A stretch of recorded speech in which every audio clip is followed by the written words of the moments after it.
सर्वांना नमस्कार. जय महाराष्ट्र. ओळखता मला? ओळखता का सर्व? आपल्याला वाडा नगरपंचायतची निवडणूक लागलेली आहे. या निवडणुकीसाठी नगराध्यक्ष पदासाठी उमेदवार शिवसेना पक्षाचे अधिकृत उमेदवार हेमांगीताई हिरामन पाटील उभ्या केलेत आपल्या ताई. त्याचबरोबर नगरसेवक पदासाठी रवी कांबडी हे तरुण उमेदवार आपण या भागातून प्रभागातून नगरसेवक पदासाठी उमेदवारी दिलेली. मी आपल्यापर्यंत यासाठी आलेलो दादांनो तायांनो, आज आपण पाहताय का नगरपंचायतीची निर्मिती कधी झाली? आधी ग्रामपंचायत होती, परंतु पहिल्यांदा अशा प्रकारची कामं झालीत का जिथे जाऊ तिथे कॉन्क्रीट रस्ते झालेले आहेत. विविध प्रकारची विकास कामे आदरणीय एकनाथजी पक्षप्रमुख आदरणीय एकनाथजी शिंदेसाहेब यांच्या नेतृत्वाखाली नगरविकास खात्याचा भरघोस प्रमाणात निधी आपल्या या शहरासाठी उपलब्ध झालेला आहे. पिण्याच्या पाण्याची योजना असेल, रस्ते असतील, आता उर्वरित जी कामं आहेत, गार्डन असेल, इतर सगळ्या सोयी सवलती उपलब्ध करून देण्यासाठी आपल्याला आदरणीय एकनाथजी शिंदेसाहेब यांचे हात मजबूत करण्यासाठी हेमांगीताई आणि रवी कांबळे यांना निवडून द्यायचे. आपल्याला माहिती आहे तर आता निवडणुका आल्यानंतर अनेक लोक आश्वासनं द्यायला, खोटी आश्वासनं द्यायला आपल्या घरापर्यंत पोहोचतील. कुठेतरी गांधीजीचा उपयोग करतील, इकडचा उपयोग करतील, तिकडचा उपयोग करतील. या भागातील भगिनींना आणि बांधवांना विनंती आहे तर खोट्या लोकांच्या मागे लागू नका. आपण बघताय का वाडा शहरामध्ये ग्रीन पार्क नावाचं एक हॉटेल होतं का जिथे लॉजिंग, बोर्डिंग आणि बार दारू प्यायचं दुकान चालत होतं. ते हॉटेल आपण विकत घेतलं. आपल्या तायांना माहिती आहे का तिथे महिला सक्षमीकरणाचं काम तर नुसतं शिवण क्लास नाही तर मेहंदी क्लासेस, फॅशन डिझाईन पासून विविध प्रकारच्या क्लासेसची व्यवस्था आपण तिथे केलेली आहे.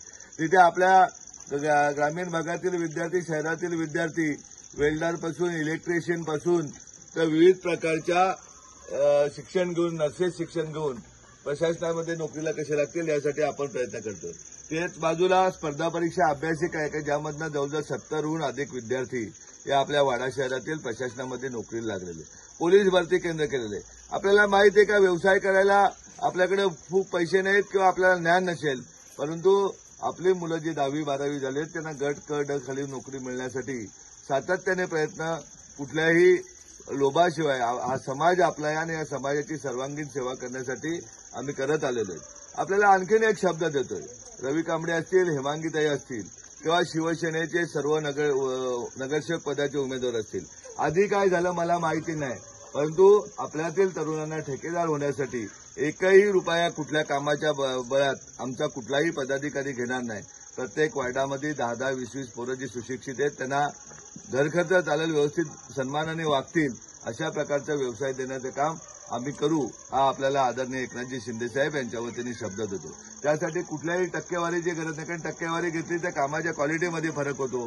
कारण आपल्याला माहिती आहे का शिंदेसाहेबांकडे अशा गोष्टी काय चालत नाही, आपल्या आमदारांकडे चालत नाही. त्यामुळं आपण चांगल्या प्रकारची कामं करण्यासाठी तरुण युवा उद्योजक या भागातून तयार करू, हा आपल्याला विश्वास देतो. तुम्हाला पुन्हा एकदा सांगतोय, आज वाडे शहरातनं मुलं धडपडीला शिक्षणाला येतात. तुम्ही एक हाती सत्ता वाडा नगरपंचायतवरती नगराध्यक्ष आणि सगळे नगरसेवक निवडून द्या.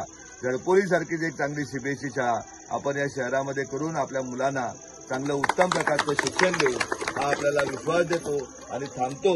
आपण जसं मला लोकसभा निवडणुकीला सिंगल लढत असताना या शहराने सर्वाधिक मतं मला युती आणि महाविकास आघाडीपेक्षा दिली होती.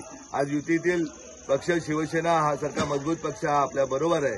त्यामुळे आपण आता दोघे मिळून, जिजाऊ आणि शिवसेना मिळून एक चांगलं भरदस्त मताधिक्य आपण आपल्या दोन्ही उमेदवाराला, वरच्या आणि खालच्या उमेदवाराला मिळवून द्यावं, हे आपल्याला सर्वांना विनंती करतो.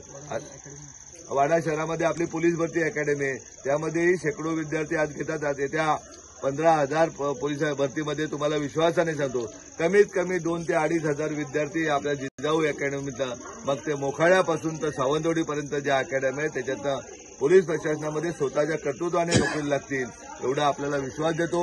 आपल्याला माहितीसाठी सांगतो, ज्याला आई वडील नसलेला मुलगाही आपल्याकडनं IPS झालेले, UPSC होऊन अनेक भगिनी लग्न करून गेल्यानंतरही PSI झालेले आहेत.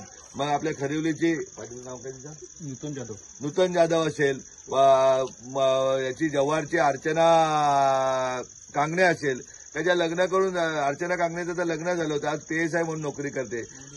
सांगलीवरून आलेल्या नूतन पाटील असतील, त्या ऍडिशनल कलेक्टर झाल्या. अशा विविध प्रकारच्या मुलांना आपल्या स्वप्न दाखवायचे आहेत. आपणही कुठल्या गोष्टींनी कमी नाहीत. आदिवासी झालो तरी सगळ्या गोष्टींनी या जिल्ह्याचे मालक आपण आहोत. आणि त्या दृष्टीने मालक होण्यासाठी, खराखुरा मालक होण्यासाठी जिल्ह्याचा जिल्हाधिकारी आपल्याला या विभागातून, आपल्या समाजातून घडवायचं आहे. हे स्वप्न आपल्यापर्यंत घेऊन आलेलो आहे आणि हे स्वप्न पूर्ततेसाठी आपण आपल्या मुलांनाही सांगा, आता काय काळजी करू नका का आपल्याला पुस्तकं नाही, आपल्याला वह्या नाही, आपल्याला कोण योग्य दिशा देणार नाही. योग्य दिशा देण्यासाठीच मी आपल्यापर्यंत आलेलो आहे. आपणही अगदी विश्वास ठेवा. माझ्या घरातला कुठलाही किंवा हेमांगीताईच्या घरातला कुठलाही व्यक्ती या शहरामध्ये ठेकेदारी करणार नाही, हा विश्वास आपल्याला देतो. आणि आपण एकत्रितपणे या आपल्या पाड्यातल्याही 2 पोरी पोलीस प्रशासनात लागल्यात. आता एक मुलगी एक मुलगा, तर हे काम कोणी केलेलं आहे. दुःखद घटना झाली त्यावेळेस पहिला मी येऊन पोहोचलो होतो. जागृती सांबऱ्याने, संदेश विघ्ने, ही 2 विद्यार्थी आपल्या जिजाऊ पोलीस अकॅडमीतून पोलीस प्रशासनात लागलेले. हे काम हे कुठल्याही पक्षाकडून झालं असेल, कुठल्याही उमेदवाराकडून झालं असेल असं मला वाटत नाही. त्यामुळे आपण प्रत्येकाने जरी या पाड्यात 1 नंबरला असला तरी तुमचे 17 number, 16 number, 15 number, 14 number, 13 number, 12 number, अगदी ए टू झेड वार्डमध्ये जे नातेवाईक असतील, मित्रमंत्री असतील, सगळे फेसबुकवरती फ्रेंड असतील, सगळ्यांना सांगायचा का धनुष्यबाण याच मतावरती, चिन्हावरती आपल्याला मतदान करायचंय. कोणी किती लोभ देऊ, किती लाभ देऊ, ते जर आमिष तुम्हाला दिली का परत नगरपंचायत लुटायच्या मागे लागतील. त्यामुळे त्यांच्यावर विश्वास न ठेवता एक ठोस काम करणारे आपल्या राज्याचे उपमुख्यमंत्री आदरणीय एकनाथजी शिंदे साहेब, त्याचप्रमाणे आम्ही सगळे मंडळी कार्यकर्ते, त्यांचे ठोस काम करणारे कार्यकर्ते आपल्या बरोबर आहोत. मग उमेश असेल, सर्व उमेदवार असतील, हे सर्व उमेदवारांच्या पाठीशी आपण ठामपणे उभे राहावं, हे आपल्याला विनंती करतो आणि थांबतो. जय हिंद, जय महाराष्ट्र.